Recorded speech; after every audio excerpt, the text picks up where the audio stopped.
In today's video, I'm going to teach you how to create training videos using Microsoft Teams. Whether you're a teacher looking to enhance your online classroom, a corporate trainer aiming to deliver effective remote sessions, or just someone interested in sharing knowledge, this tutorial will guide you through the process of creating professional and engaging training videos with ease. To get started, open Microsoft Teams and either start or join a meeting. This is where you'll host your training session and interact with your audience. It's a good idea to make sure your environment is quiet and your internet connection is stable to avoid interruptions later. Next, gather and prepare your training materials.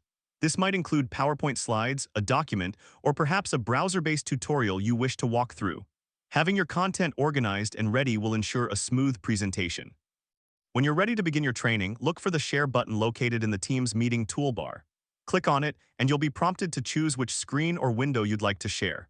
For this demonstration, I'll be sharing a PowerPoint presentation. But remember, you can choose any window that contains the content you want to present. As you share your screen, you can begin walking through your slides, explaining each topic in detail. Make use of Teams' interactive features like chat, participants, and reactions to keep your audience engaged.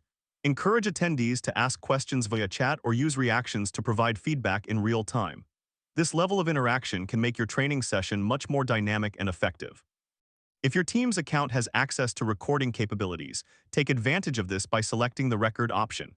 This allows you to capture the entire training session, which can be incredibly useful for attendees who might want to revisit the material later or for those who were unable to attend live. Having a recorded session also means you can share your training with a wider audience, extending the reach of your expertise. Once you have covered all your training material and addressed any questions from your audience, it's time to stop sharing your screen. Simply click the Stop Sharing button, then proceed to end the meeting. This final step wraps up the session and finalizes the recording if you chose to capture it. And there you have it, a simple yet effective way to create training videos using Microsoft Teams. By following these steps, you can deliver high-quality training sessions that are both informative and engaging, making use of all the powerful tools that Microsoft Teams has to offer. Thank you for watching, and I hope you found this tutorial helpful. If you did, don't forget to like the video and subscribe for more tips and guides. Happy teaching and see you in the next video.